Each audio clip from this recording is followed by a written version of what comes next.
Time to go racing once again in the iRacing IndyCar Open Series. Week 13 has come and gone. The drivers have had their fun in the full-length iRacing IndyCar Championship, but not 50 laps on the board. Cut that in half. 25 laps here around the Sebring International Raceway. Still a treacherous proposition at the best of times. Arjuna Kankipati alongside of Ewan O'Leary to get the season underway. And Ewan, we had a lot of fun to kick off the year across the 2024 season one. Now, Sebring, a street course in some ways with its bumps and a grass on either side, I guess mimicking walls in terms of no real limits for the drivers to go out there and run off to. But tricky challenge for the drivers to get set for here today. Very tricky, yeah. Car certainly not made for the levels of bumps that we're going to experience here at Sebring today. But as you say, great to be back for a full season on this occasion here towards the springtime in 2024. Very glad to be back at, as you put it, one of the best cars for racing, and hopefully we can have some more fun in the first official race of each week. Yes, exactly, and that's the important thing, right? Because official races, it's the first time these drivers will have a chance to go out there and get to grips with what lies ahead. Here's a look at the schedule as it runs. A full season, of course, that the community has voted on. Of course, some of these races line up with the NTT IndyCar Series. Other editions, very interesting to see how it's all going to go. But I really look at this and I see once again a focus on the tracks that over the course of 2023, with a loss of the IndyCar, Ewan, a lot of these drivers didn't get to run. Yeah, exactly, and we're very glad to be back there again, back at Indianapolis for 2 of the last 4 rounds of the championship, of course, including the Grand Prix circuit and the oval as well. And speaking of ovals, 5 of them on this season's calendar, I should say. So that's going to be one to look out for. Starting with Auto Club Speedway, of course, 95 laps around there next week. Always a fun place to go. So a nice balance once again. 5 and 7, I think, is a good mix of road and ovals, with, of course, some of those road courses being on proper street tracks, a bit more streety than Sebring, let's say. Yeah, Sebring just use in effect, right, because they test here in the NTT IndyCar Series to get their season underway. So always interesting to see how that works out. Now, also interesting sometimes to see what tires are played out in qualifying, which is underway right now. 2-minute lap times in some GT3 cars and such. We're down into the 138 in these Dallara IR18s, and your eyes, well, they're not caught out on the left-hand side. It does seem as though, Ewan, handful of drivers qualifying on that primary tyre as Christian Hillgaard out of the final corner, in through Sunset Bend into the wall. And that's going to be one of the big problems here today. We know how difficult Sunset Bend is with the amount of different lines you can take through there. Not all of them are right, and as we saw there, you can get yourself onto the bumps and skid yourself straight off into the wall. But it is interesting to see, as you said there, the difference in mix there of the tyre compounds. How's that going to play forward, and how are we going to be able to deal with that over the course of the race distance as well? 25 laps around here, of course, using both tyre compounds as we do in the road course races. Well, maybe I slightly got deceived by how the timing was reading. I think drivers may have set their fast laps on lap 1 and came back to pit lane and gone back out on the primary compound of tyre just to get a bit of a read. You saw on that left side of the screen it was alternates through the field as Phil Kraus comes to the line, and no time actually recorded for him, so he's just getting a sense of the conditions. 21 thousandths though splits that front row. I think a bit of a marker for what we should expect, and then a bit of a bigger gap through the rest of the field as 18 times currently sit on the board. Yeah, I think one of the big surprises so far from this qualifying session is the fact that John Birchfer is not up there. Well, here he is. I was getting worried for him. Clearly, he's just not set a time yet, and here he comes up towards the line. You expect to see him up there on a road course like this one, but that's not going to be it for him. 1 minute 40.1 is 1.2 seconds off. It's outside the top 10 for him. Shaw Craig up to 9th, and yeah, expect the Hydrace Geodesic driver to have some hard charging to do, but then not sure if he's done too many of the Sebring races last week in the full-length race. Here comes Alexander in the Indy Alliance racing car. That's going to be a mid-40 for him, and he will be, I think, the final driver to get a time onto the board because qualifying's about to come to a close. And Hildegard, Kraus, Traino, and Blocker, it's IndyCar's finest up the front and ready to do battle. And again, 25 laps, 1 pit stop expected, and, well, We expect probably one of those stints to be around 14 laps, one of them around 11 laps. I think it'll be interesting to see how the drivers elect to play out their tire usage, of course required to use both compounds of tires over the course of the day. Let's run you down to the starting grid and see how they'll all rumble through, of course, with the Satellite Racing entry of Hildegard on pole, alongside Phil Kraus. Small margins, though, between the field. The Apex Racing team car, Brandon Traynor, then has Adam Blocker for company, Kevin Burrell and Connor Harrington 5th and 6th positions, with 7th rolling the way of Hamilton Akabuizi in that Team I5G entry. He's got his teammate Jacob Oster, the Worm Man for company, with Rashad Craig and then Benoit Favre on the edge of your top 10. Brian Carey, John Bader for 11th and 12th positions and 1 second off the pole. Just goes to show the commitment and the lap time on display from those up front. Juha Reiner, Kevin Cantonio, Mitch Welker, Christopher Demera, and then Alexander Hazelworth and Nicholas Sudin round out the top 18. And still more cars to come. We have plenty of drivers kicking off their iRacing season here with us in the Dallara IR18. Richard Holt, Nathan Ray, Nick Burke, Arthur Delamano, Seb Alexander, and then Hayato Matsuda round out the grid. And now, I thought Seb Alexander's time counted. Apparently, Ewan, I was totally wrong. I would have thought it did as well, but he is on the back row, so that'll be a no. Don't know what he would have done wrong, but nevertheless, he hasn't had that time count, clearly. I mean, he wouldn't have gained many places with the lap time having counted, to be honest, because unfortunately it wasn't that far through the field for him. Yeah, but at least it's better to be out of the danger zone now. When we've come here in the past, we've had some great races. I was telling you a little bit about ISOWC back in 2021, where it wasn't just at the front where we had Valtteri Alander, Carl Janssen putting on a show, but even slightly further back there was plenty of action going on, and I think we should expect plenty of drama, especially like I mentioned with the fact that we have a pretty decent window for drivers to try and play with their tire strategy. Let's talk about the conditions that will influence those calls as well, because, well, gusty 28 kilometers an hour, 29 now, 39 degrees on the track itself though, so pretty warm in the sunshine state. I wonder what these drivers have done to dial in the cars for this particular race session. Yeah, we'll see really, and the thing that's interesting, you mentioned there'll be one stop here today. Which way round is everyone going to do those 2 tyre compounds there? Which way round is everyone going to do those 2 stops is the question. We're going to have some answers pretty quickly, of course, but how are they going to manage that, and which way round are you going to take on those stints? 39 degrees on the circuit isn't cold by any means, but we are still in the early points of spring, of course, in Sim anyway. I guess this is mid-spring maybe, 1st of April, but even so, not scorching by any means. And clearly not one of those circuits that requires too many tyre changes. Yeah, no, definitely not expecting too much in terms, I think, the crossover point being a lack of a talking point this weekend in the real world. Definitely not something we are too concerned about here today, as the drivers get the full formation lap, as mentioned as well, to build some temperature into the tyres. 24 Indy cars is a pretty impressive sight to be sending off into towards turn number 1. Push to pass to play as well. I wonder if anyone in the front of the field is going to feel the need to try and use the little bit of horsepower gain to just try and get some track position at the start here. Left side of the screen, let's peek into the tire compound usage, and it seems pretty much unilaterally everyone's on those black primary compound tire. Does surprise me a little bit, especially from those front guys. Do they not want to race out to a lead and maybe hold on to that? Something like what we saw at Belle Isle from last season. If you were with us, then well done. It was one of those races where the alternate tyre runners really raced out to a lead and then held on to it. Now, I know that circuit is more difficult to overtake on than this one, purely because it's a street circuit, of course, and this being a proper road course, proper racetrack, means that there are probably more chances to go through here. But nevertheless, it's not easy by any means, and so I would have thought someone would have gone for that alternate tyre maybe off the start, but clearly not, and we're going to have a pretty uniform race in that regard. And no one, that is the surprise. We've got a couple of drivers, by the way, feeding us some looks behind the scenes. There's Mitch Welker, who's going to start back, I think, in 15th position, so is going to have some work to do, and we'll get a pretty good perspective from him as he tries to charge through in his All-American iRacers car. Jacob Oster as well, the Worm Man, will feed us the perspective, and he's got a 3D printer over his shoulder. Can he 3D print some speed out on track? I don't think the answer is yes to that, by the way. No. Is that thing in his ear 3D printed? Because that looks pretty bespoke, doesn't it? does look, you're right. Never seen that before.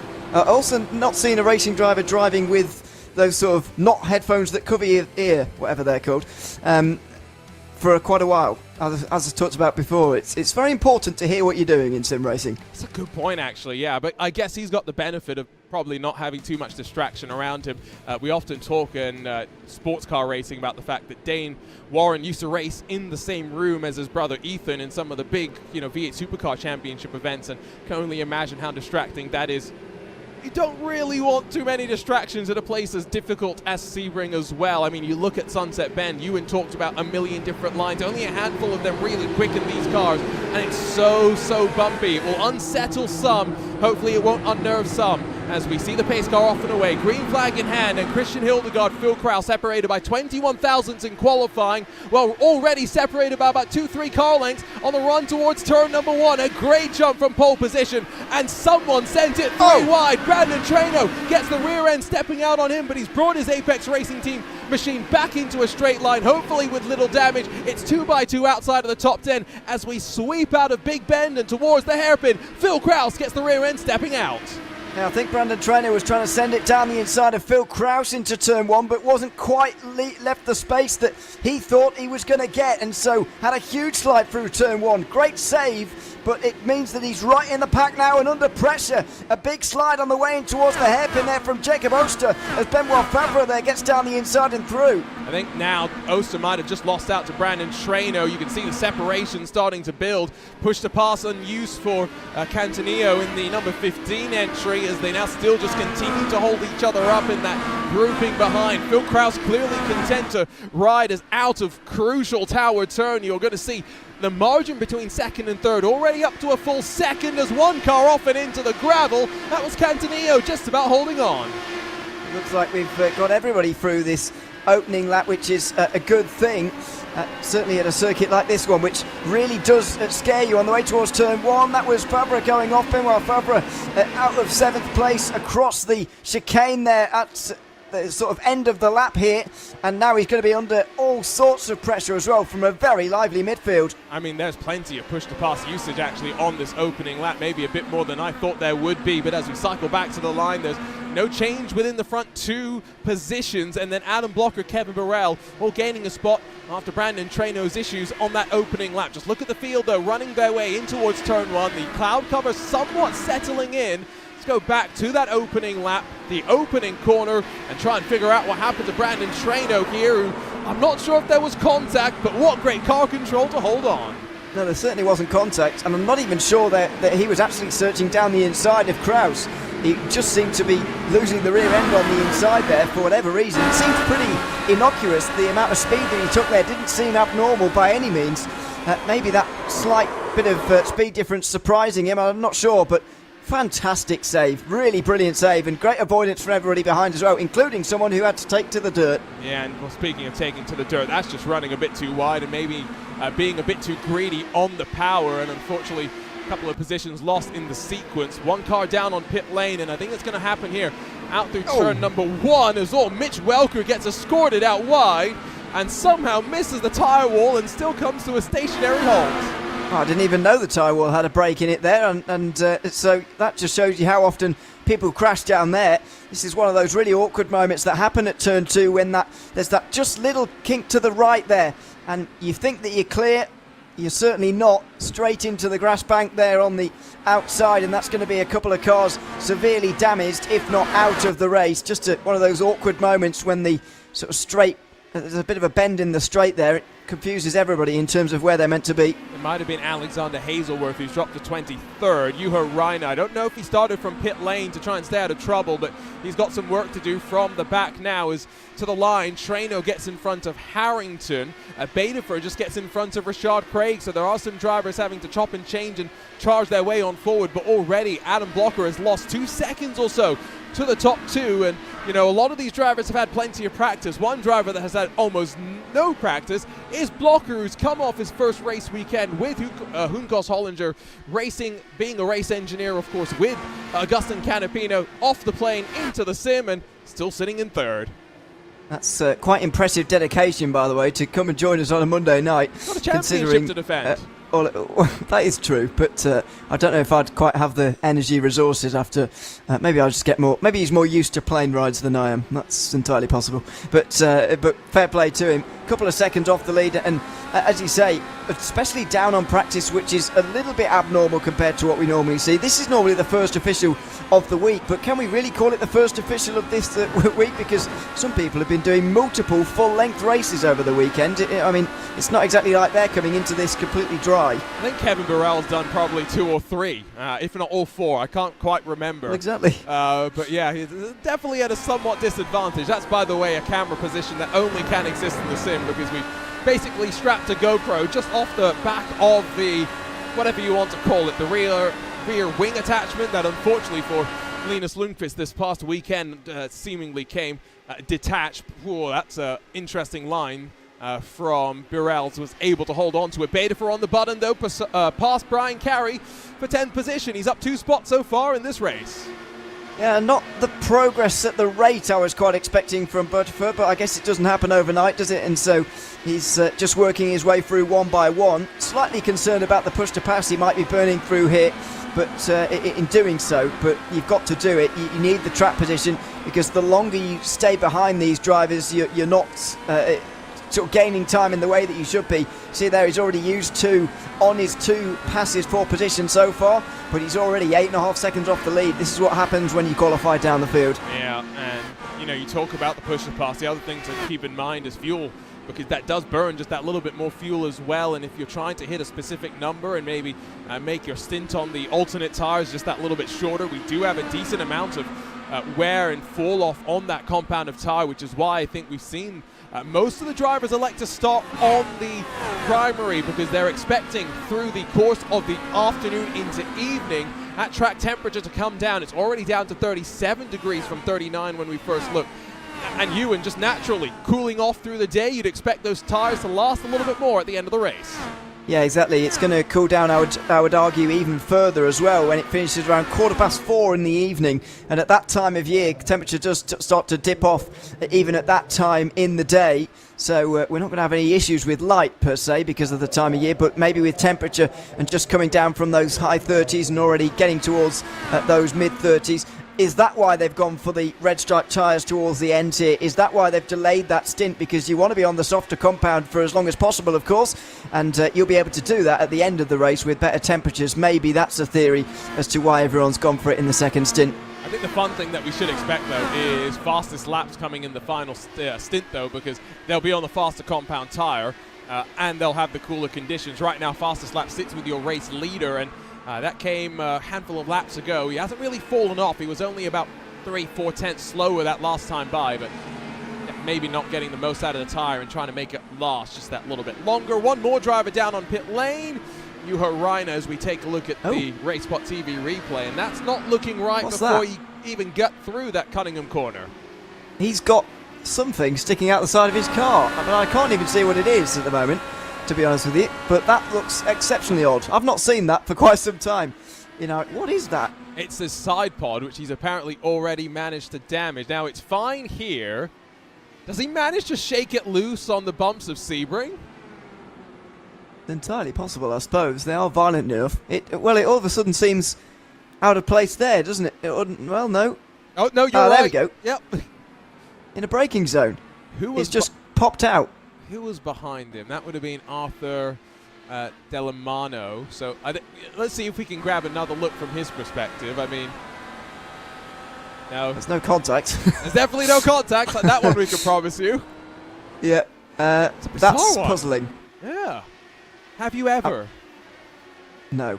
I have no, not in no, actually no. So that's especially puzzling. That's one of those you have to sort of find out after the race, because we're at a loss there in terms of any theories. I haven't even got any guesses for you, to be honest. No, neither do I. Hamilton and Carboeasy flies through turn 1, now behind his teammate Brandon Traynor, who's already back up to 5th, and he's only 2.5 seconds behind Adam Blocker, where of course he qualified up in that 3rd position, so he's got some work to do. You focus in on the stealth black Apex Racing Team machine. I think that's probably the best way to put it right now. Let's see if we can pull up something new here at RaceSpotTV, which is we're 6 laps into this race. We should have enough data for lap time comparisons, and the last 3 laps, well, Blockers gained a little bit of time on the last 2, but gave up a whole bunch on lap number 3. Yeah, if you average it out, Trino certainly gaining that little bit, but it's very minor. And as you can see, pretty decent sort of lap time around here in the 141, high 141s, now into the low 42s as we start to just wear a little bit on these tyres. You can just see how close it is. Just bear in mind that this is 6 kilometres round this circuit. I shouldn't work in kilometres, should I? But no, you anyway, should. I have done. Okay, Correct units. Whatever. 6 kilometres around here. It's a long way, of course, and just look at those time comparisons and just how minimal the time gains and losses are. That's the sort of strength of the field we've got at the front here. It's very difficult to make up any amount of time or indeed lose it because everyone is on such a good level. Exactly. The strength of field for this race hovering at around 4,000-5,000 I rating, which right about in line with what we've seen so far. Sunset Bend, the side of many a moment in iRacing folklore, including back in the day a car flipping and being on its lid. But that was in the 12-hour race. We've got coming.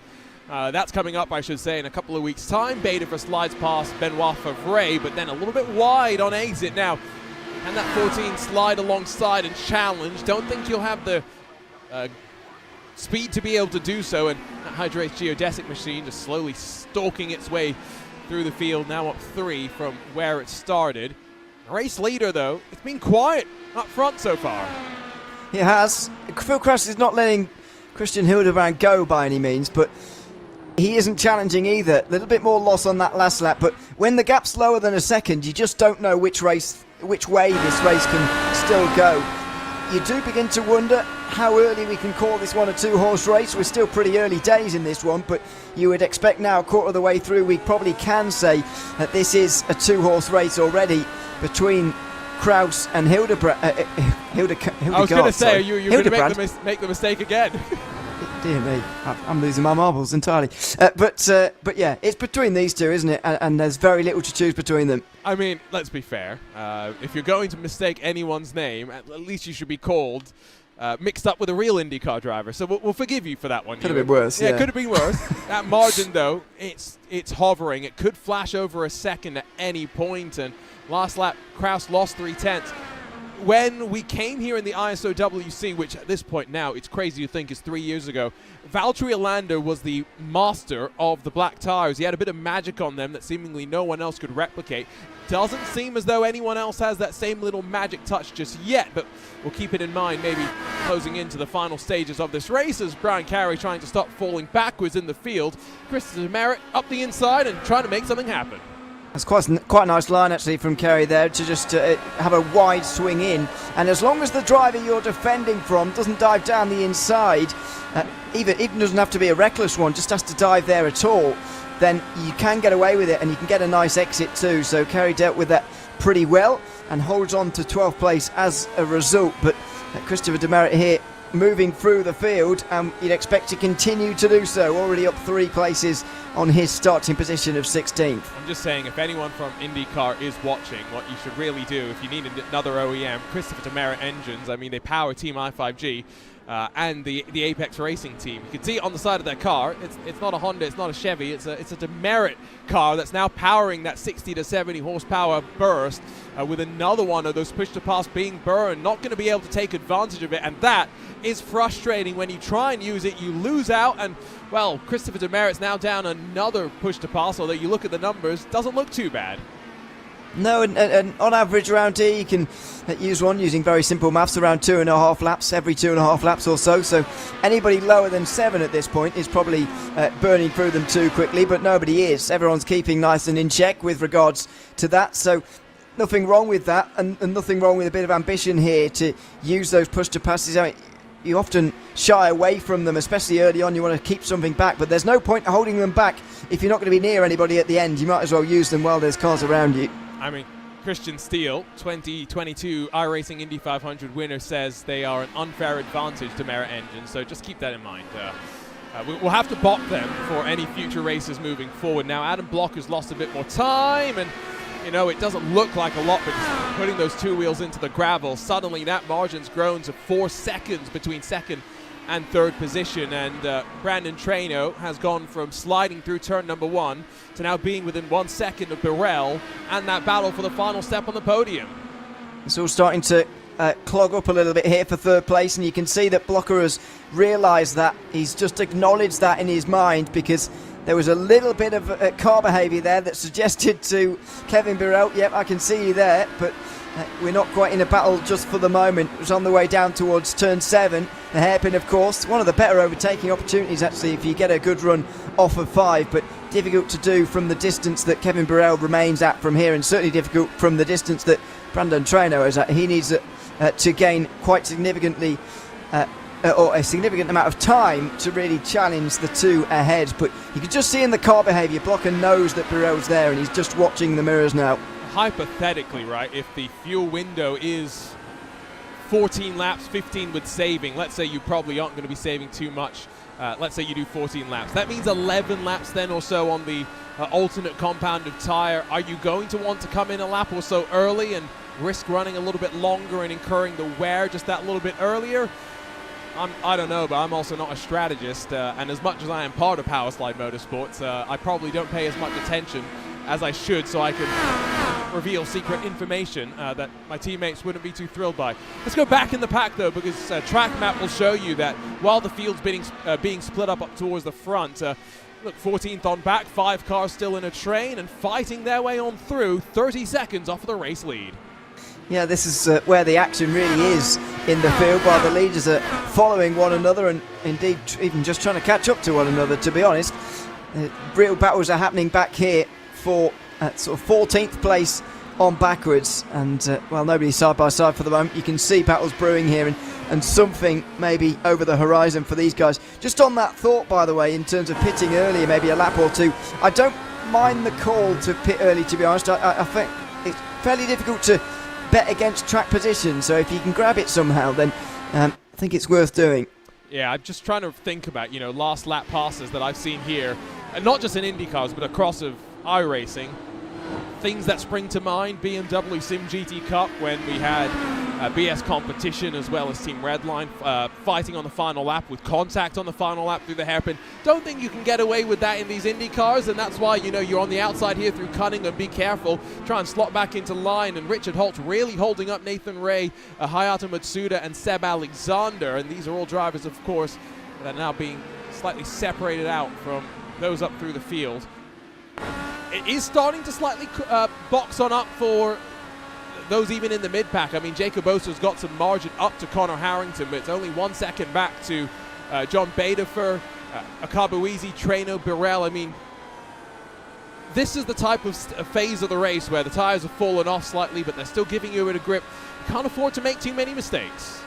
No, and I think there may have been one from Oster, to be honest, in the final corner there. Just didn't quite get the exit compared to Connor Harrington that I think he was aiming for.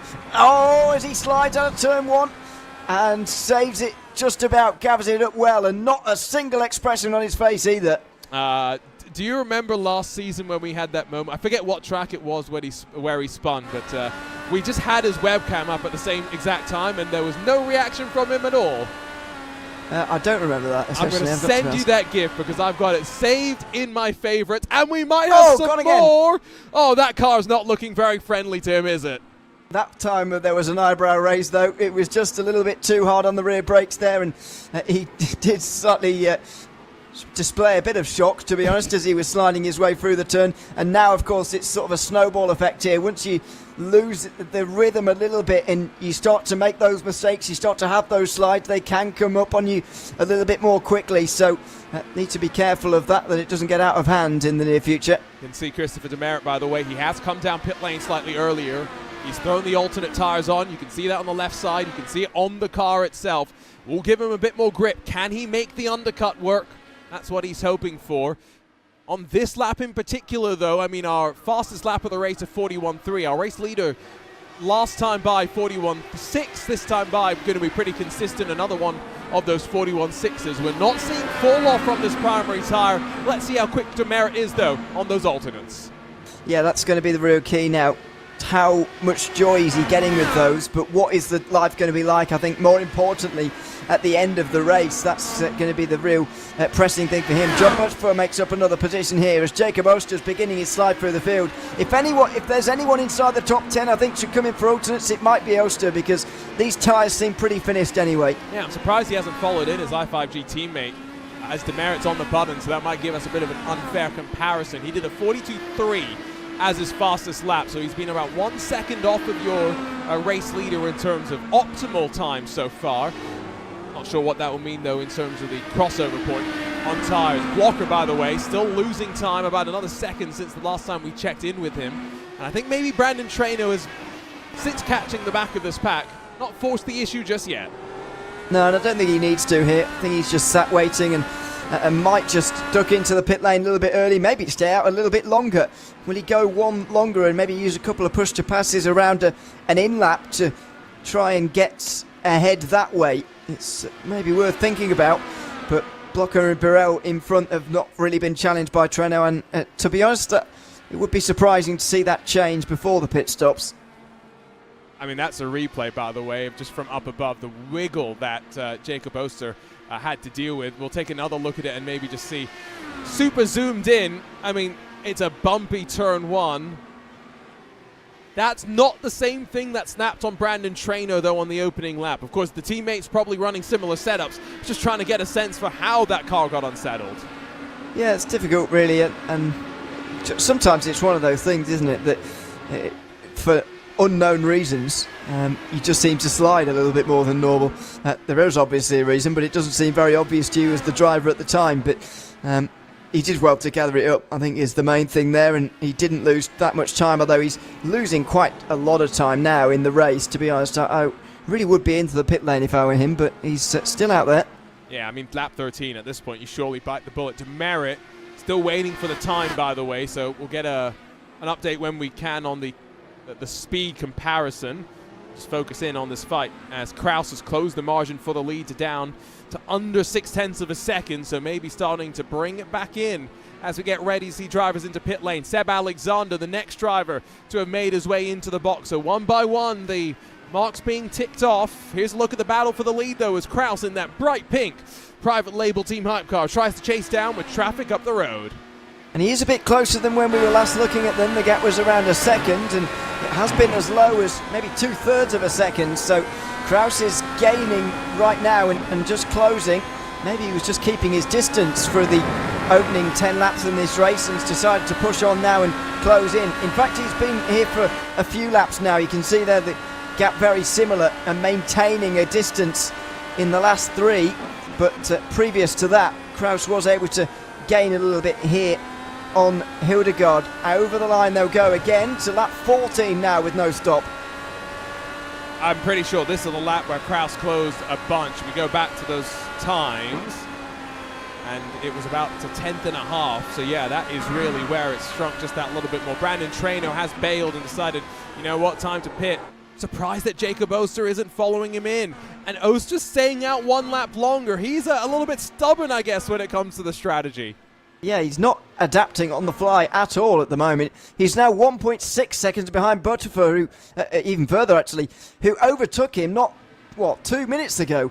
It's a real difficult part of the race for Oster that he really could alleviate by coming in early and has just decided not to. Brandon Traynor makes his way out. Does he get ahead of Nathan Ray? That's quite important for his race, to be honest, and he does. That's a relief. If he was to come out behind a slower runner, then that really would sort of undo all of this undercut work he's about to do. And Demerit, by the way, fastest lap now, 41.4, so he's cut about a second off, and that's what the likes of Burrell and Blocker will have in mind as they get ready to head back around to the start-finish line. And again, if the fuel window was lap 14, hypothetically, with a light fuel save, maybe you can go 1 lap longer, but let's not forget, they had a full formation lap, and if it's a full second that they're dealing with in that undercut, I don't know if it's necessarily worth the risk. I think out of Sunset Bend, you hang the right, you come down to pit lane, and he hoped to stay out of trouble. AJ Musselman says that it was the Nordschleife where Jacob Oster had that moment. So that was the very first round that we were back in broadcasting. Oh, how time has flown since then. Top two going to stay out, though, maybe counter to what I was thinking. Burrell and Blocker, they've got to be thinking, though, in defense to Treno, and both of them, I think, coming down. No, Blocker stays out. Yeah, Blocker's still out there, so Burrell covers, but I think that'll be a pretty useless task at this stage. I mean, you might as well cut your losses at this point, and I understand that, but in terms of letting Treno undercut you, it's already happened, I'm afraid. So Kevin Burrell might well come out behind.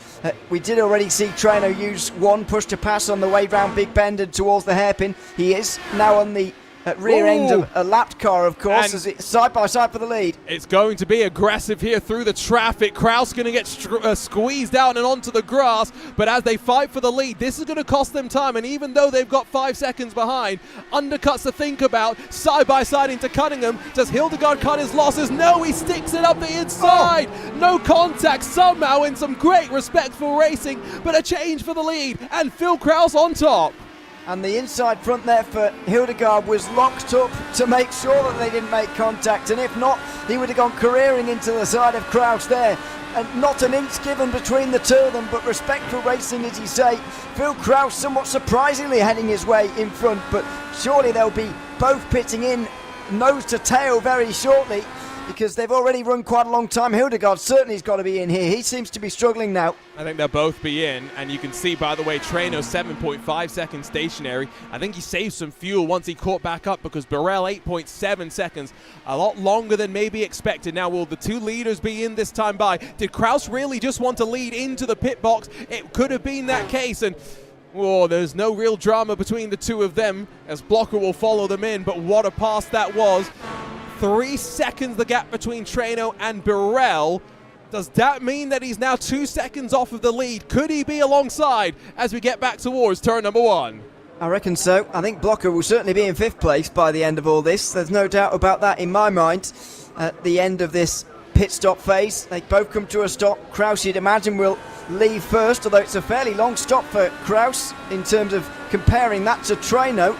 At 1.3 seconds slower, and there's the undercut to factor in here too. But with the fresh tyres for Treno, he's only going to get within about 3 seconds, so he will grab the final spot on the podium, but at least for the time being, it's between two. Blocker going to come out directly in front of Burrell, and aggressive on the defense, but his tyre's not yet completely up to temperature. Burrell confident around the outside, but ran out of room eventually, and Blocker holds on, but now to the hairpin.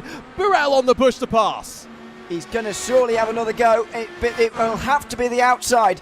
Very easy here for Blocker to defend the inside line, and he's got some good straight line speed on him, not even letting Burrell get alongside into the braking zone, so he'll hold on to 4th place in actually what was a very good defence of that position, because Burrell did have that one lap on the red stripe tyres. Blocker was clearly going quickly though on the older primaries. I think though now Treno's gambit has seen a 3-car hunt for the lead. Hildegard's been dropped. I mean, he's off and he's away. 2 seconds away from Kraus, and I just wonder if that was a bit better execution, not in the pit lane itself, but on the worn tires on the final lap, and then on the fresh tires on that first lap out of the box. Keep an eye then on gaps through the field, because it's close. Jacob Oster's just been passed because he's made another mistake, and Benoit Favre is up to 9th.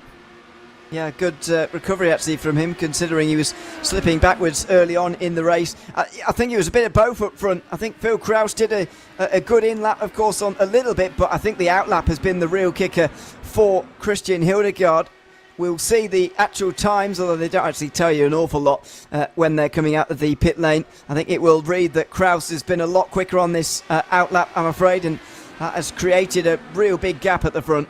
This is what happened to poor Jacob Oster as he got high-sided on that inside curb. And one thing that you and I had been talking about, the only real thing that's new for us here today, we're not dealing with rain like many other cars are on iRacing, as fastest laps being punched in, but 3D curbs at Sebring, I think, rearing their heads there.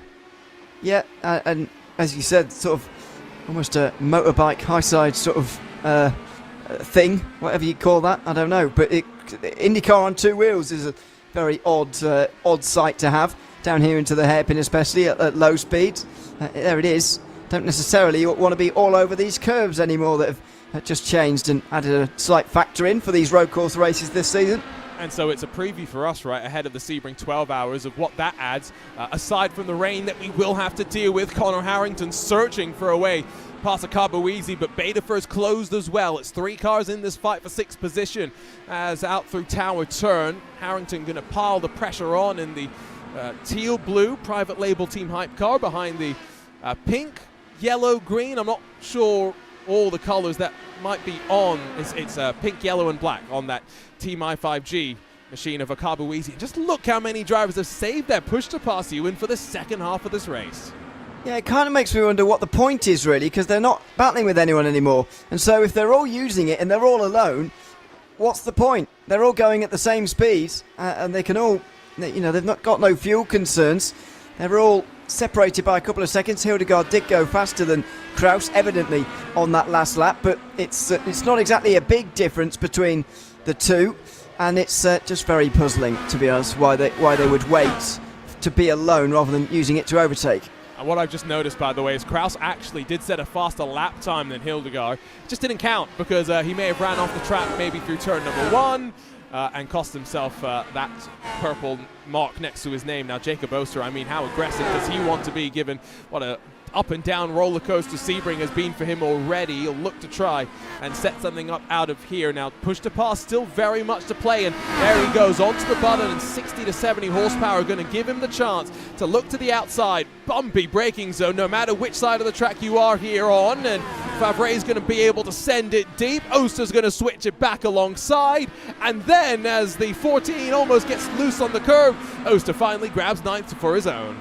Very nice, Jacob Oster, perfectly executed undercut on the way out of turn 7, but I think what you're seeing there is a driver who's, well, I'll say that, he's gone immediately wide. Well, that's an absolute gift for Benoit Favre there, who can sort of reset himself and restart this battle all over again. I think what we're seeing, though, is a driver out of position, a driver who has maybe underperformed in the opening stint of the race, maybe got it wrong through the pit stop phase, and I certainly believe that.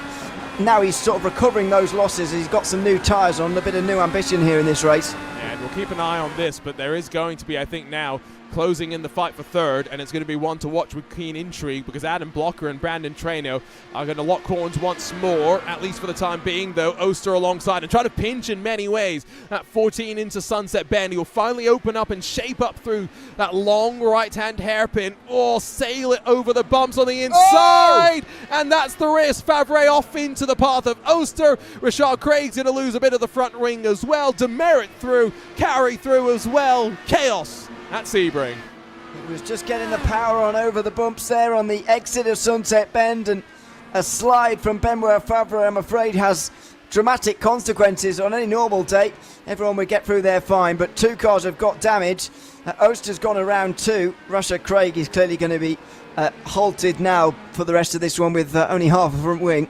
Yeah, we'll take a look, by the way, first at an incident between Nathan Ray and Richard Holt again into Sunset Bend, but I'm not sure if this is going to be in the same sort of fashion because it's just the 2 cars fighting and a big send up the inside, and just the coming together of the lines, and both cars unfortunately half spin around, but not as chaotic, not as dramatic as this little moment that saw 3 cars involved.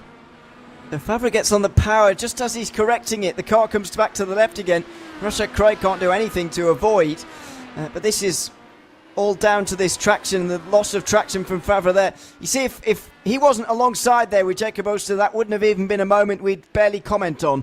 But because there was a car alongside, they just make that wheel-to-wheel contact, which kind of makes the cars spring off of one another with the suspension. They sort of make a roadblock between themselves because they're both perpendicular to the road, and unfortunately Rashad Craig had nowhere to go. Well, as we have 6 laps left to run, that is just under 10 minutes or so of racing left in this race. Phil Kraus has burnt through half of his push to passes so far. You can see the left side of the screen. They start with 10. They're allowed to burn it down to 0 as long as they've got enough fuel in the tank to allow them to do so.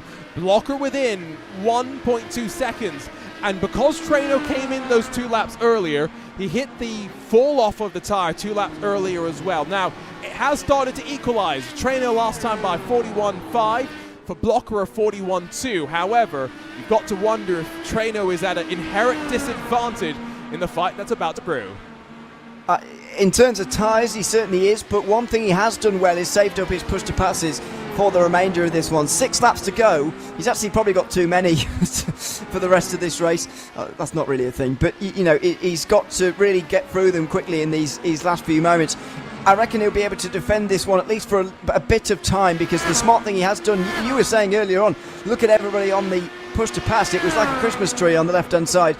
As they got out the pit lane, everybody was on it apart from Brandon Traino in 3rd place, and he saved them up very well so that he can sort of defend, and that's exactly the strategy that you know, you could suggest is the ideal one here.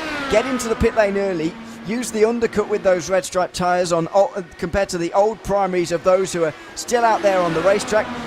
And in doing so, you can save up your push to passes, use them all as well when you're defending, so that the tyre disadvantage you're at is slightly diminished. That's a big lob up the inside from Connor Harrington. That came a bit out of nowhere, but Hamilton and Carboese's used to big sends on ovals, deals with them on the road courses pretty well too, and that was a stern defense that was able to hold off that challenge. And as they continue to fight here for 6th and 7th position up front, now is Phil Krause continuing to pull away?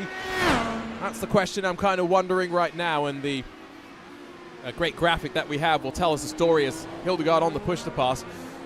It's going back and forth, neither driver asserting their dominance on this second phase of the race. I think the damage was done in the pit stop phase though, especially Phil Krause's outlap was a lot better than Christian Hildegard's, and that may well have won him the race here. Saw him on that in-lap just absolutely flying into turn 3 on that occasion, right on the edge of sliding and the edge of spinning, and in the end he managed to close in loads on Hildegard. Of course, he passed right before the pit stop phase to just get that car length advantage. It's not a lot, but it's enough to just give you that advantage. He got out ahead, but they were nose to tail on the way out the pit lane. I think it was all on the racetrack on this outlap. Yeah, and again, that's the thing, right? It wasn't on pit lane. It was either side of that sequence where the difference was really made, and that's where the impressive thing has been now. I think we're into that phase of the race where 5 to go becomes 4 this time by. Basically, everyone's going to be on the button every single lap till the end of this race. Mentioned that Traino hit the cliff a little bit earlier than Blocker would have done, but he seems to have enough to be holding off the advances. The gap stabilizing at around 6-7 tenths of a second.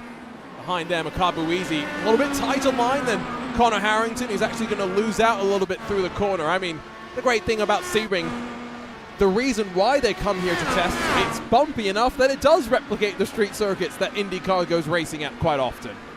Exactly, and it really helps in terms of wear testing in that respect. We speak all the time in the Sebring 12 hour coming up in a couple of weekends' time about how, on iRacing that is, about how that it is a really punishing one on the cars, and how it does test you. Well, that's certainly true for these Indy cars as well, although over a diminished distance here of just 25 laps, of course, no cars are going to be braking, although we did see bodywork not being able to sustain the bumps for whatever reason. Do you remember Pocono, by the way, Ewan, last season, end of the season?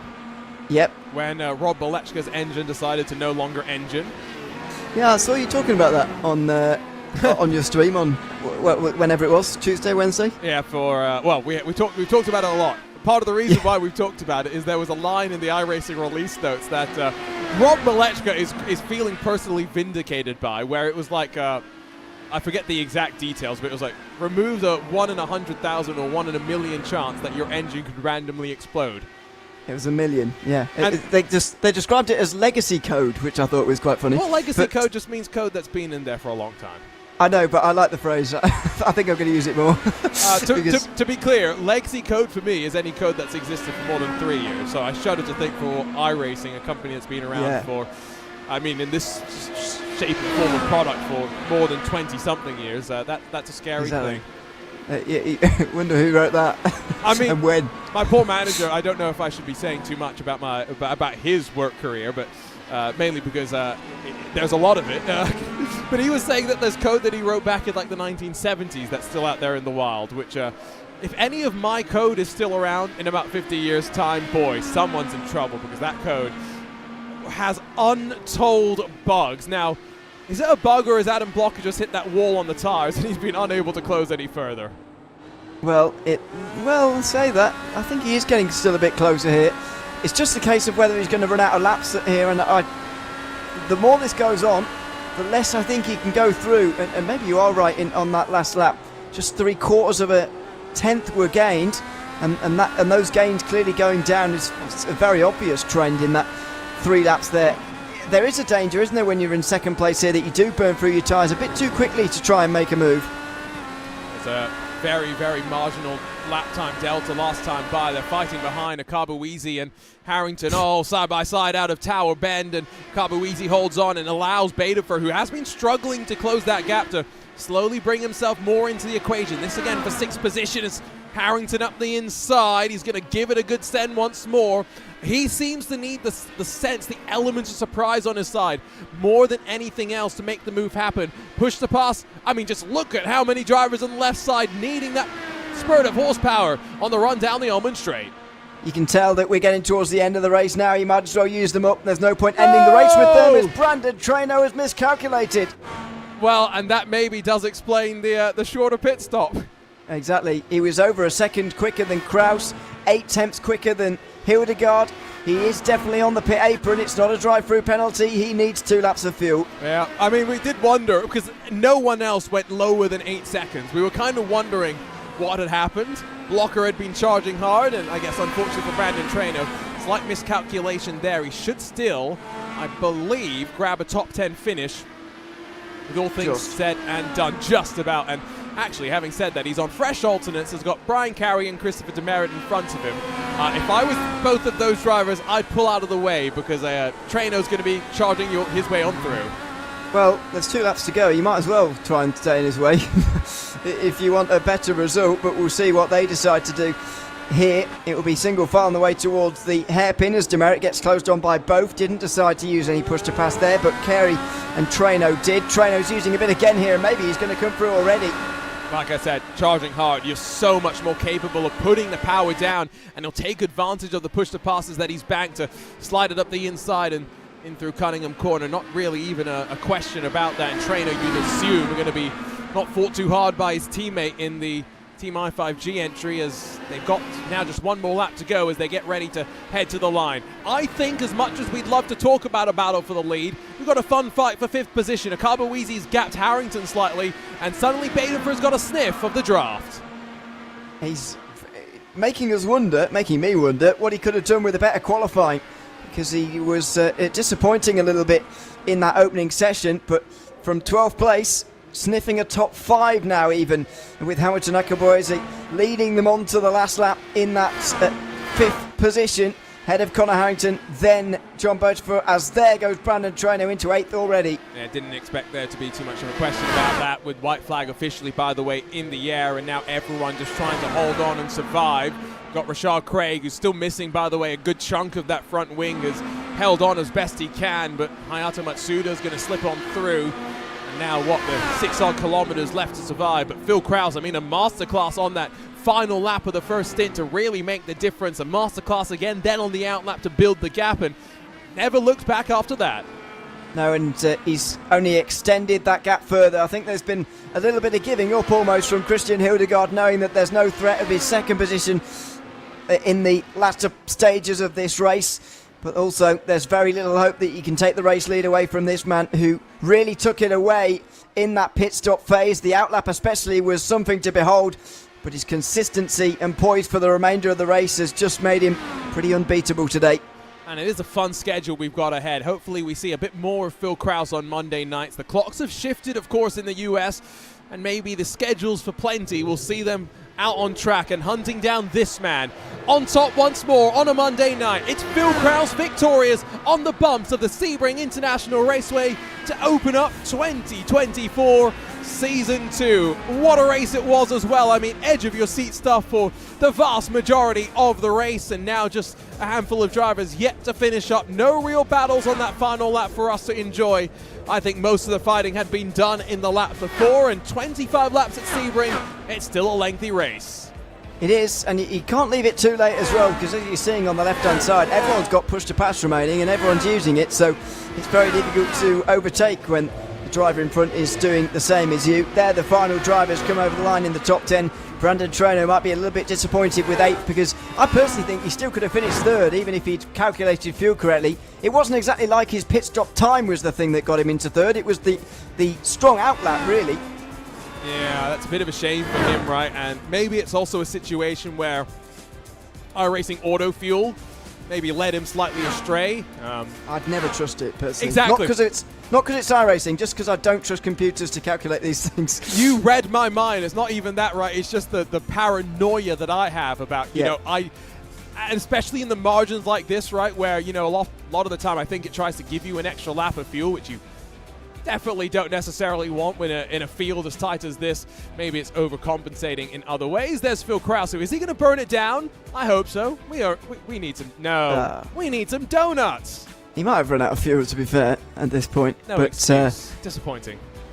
Well, there's no donuts without fuel, and so it doesn't look like anyone's going to provide it for us. To be honest, I'm surprised they didn't all go off at turn 1 and do it. To be honest, there's plenty of space.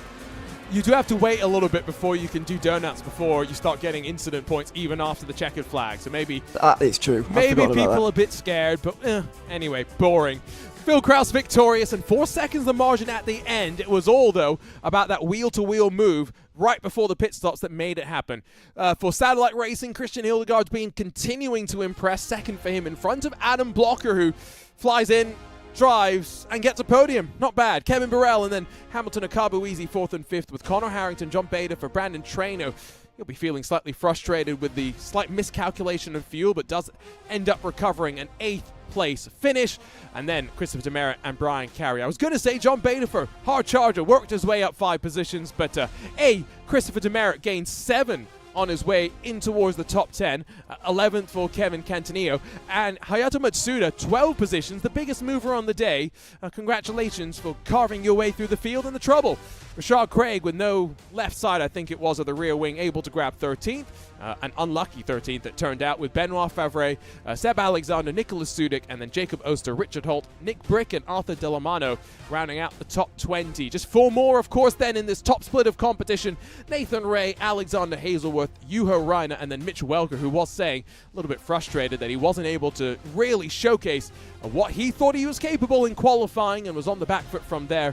Fastest lap did go the way, though, of that Satellite Racing number 6 car of Christian Hildegard on the 17th lap of the race, just after, of course, they had made the switch on to the alternate compound of tyre. And we'll head our way then in towards victory lane to catch up with Phil Krause, who was catching up there with second place Christian Hildegard. Phil, it was a great move on Christian right before the pit stops to make things happen. Talk us through your need to get it done before you enter the box. Yeah, Arjuna. Honestly, that might be some of the worst dirty air I've ever driven in my life, outside of, like, Homestead. That was horrible to follow.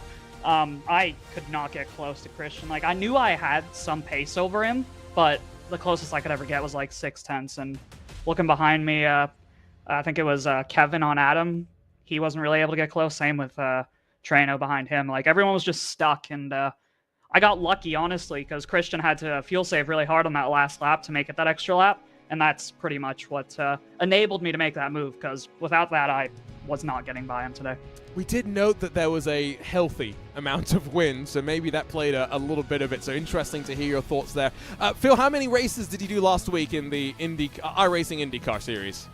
Oh, I did 2. Not too many. So you only did about 100 laps of racing or something like that? Only 110, no biggie. No biggie. So you were fine to do the 25. Now, time, the clocks have shifted, of course, in the US, so maybe the time slot a little bit more favorable. Are we going to see you regularly on Mondays making a fight for the championship? We've got Auto Club coming up next week, don't forget. Yeah, I'm planning on running the full season. Obviously, something may come up, but currently schedule looks good to run the full thing. Should be fun. And then Mugello after that will continue with the hits keeping on coming. But Phil, great to have you back. Great to see the fight out on track, and can't wait for a week's time when we'll do this again, this time on the ovals. Yep. Cheers, Arjuna. Phil Krause, who was catching up with second place Christian Hildegard, is now standing by with Ewan O'Leary after what was a fantastic fight. Christian, welcome in. Good to have you with us in the booth. How was that fight going towards the pit stop phase? Phil was closing in, and he overtook you just before the stops, of course. How crucial was that in the outcome of this event? I mean, that was the deciding battle, really. I think Phil was a little bit quicker today. I didn't help myself on the alternates, locking up immediately and having a terrible outlap. But ultimately, I just misjudged the fuel save in the first stint a little bit and couldn't do much against Phil when I was having to hit a number and also defend against him. That was difficult. I tried my best, but couldn't do it ultimately. He just was able to actually full send it into the corners, and I was doing big lifts. So it was a difficult one, but Phil was quicker on balance, I think. He said that just before the pit stops, while he was following you, he was experiencing some of the worst dirty air he's got on any circuit, on any schedule in this car. Was that something you experienced as you came out the pit lane? I think it was.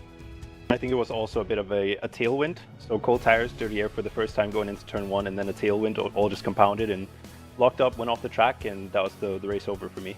Well, not the race over. Still a second place, still pretty good, but the chance of the win over anyway. Exactly. Just as we asked Phil, how much racing did you do over the weekend in the official long races? I did 3 out of the 4 slots, so quite a lot of racing, a lot of laps here. Help you any at all in practice, or not really? It helped massively. I think I had a race against Phil over the weekend in the Saturday rental field slot, and Phil was way quicker. I figured out some things looking at his replay, and in that sense, it helped quite a lot. Learning the fuel save was quite a lot stronger here, and just figuring out how to actually take these corners. Backing up the corners here turned out to be a lot stronger than just full sending into the corners and hoping the car would stick, because the winds are very strong here. So having that time to actually adapt to what the car's doing in the braking zone really helped with pace. And instead of being 4 tenths down on Phil, I think I was a bit closer today, even if he did get by. Well, congratulations on second place here tonight, Christian. Thanks for coming to chat to us. And yeah, once again, congratulations. Thank you. Always great to be able to catch up with the drivers, especially after what was, I'm sure, a pretty demanding race. So Phil did 110 laps. That means Christian did 165 racing laps around Sebring in 3 days. And that's racing laps. Oh, exactly. What's he done elsewhere? And qualifying, if you want to add those up, even then you can get to another 10 or so. Practice even more. So lots of practice, and you can understand. You do feel that, especially if you've ever done it for not even for a race, but you've just done a lot of driving around a circuit. You do get some sort of intrinsic knowledge of the circuit that you sort of can't pick up by just practicing for 50, 40 laps or so. Yes, and well, half the reason I bring up those number of laps, right, is that we're going to go from Sebring, where doing 65 laps takes you a decent amount of time, to a place where doing 165 laps is, well, about a 20-minute session. Not really, that's a bit hyperbolic, but over to Auto Club to Fontana, a track, let's be real, that is now preserved and enshrined effectively in the virtual world after the construction, or rather demolition, of the facility has begun. High speed, high danger, I guess, and if we get a similar sort of situation where the weather's an unpredictable factor, Ewan, it's going to be wild. It is going to be a lot of fun at Auto Club, as you say. I hope it's going to remain the same in terms of being in iRacing, being in this version, because I really enjoyed this version, both for IndyCar and NASCAR racing and oval racing in general. So I hope that will be preserved here on iRacing, and so we can enjoy some of the great racing you can see at this venue in 1 week's time. Yeah, and that's, of course, just the start of what is a very, very interesting journey. I mean, I mentioned very briefly that after Auto Club, we're going to Mugello, which I mean, that's a bit of a dream international track to see these Indy cars go and run at, of course, with the amount of elevation change there. Sonoma, that's going to be intriguing, of course, with its... I'm not sure which layout it is. Hopefully it's one of the good ones before we head to Texas, something they won't do in the real world this year, before syncing up with the NTT IndyCar Series for Long Beach, Barber, and then a handful of dates through the month of May, and all building, Ewan, to what's going to be a very, very exciting May 27th broadcast. That is, as far as I can tell, the week of the iRacing Indy 500. I'm not sure how many people will have on that day. I think they'll all be focused on the qualifying grind. Very possible. And by the way, just to let you know, people at home, Arjuna is not excited at all about May. Let's go. He's not looking forward to it at all. But no, we're all looking forward to it, of course, by the time we get there. Just on Mugello, by the way, how fun is that circuit going to be in a couple of weeks' time? The only international road course that we're going to on this schedule. And to answer your question about Sonoma, we're using the NASCAR long layout, which I'm guessing is the sort of the same layout that IndyCar used back when it was used very regularly in the mid-2010s. Is that the one with the actual heavy braking zone of a chicane? No, I don't think so. No? Oh, okay. Maybe not.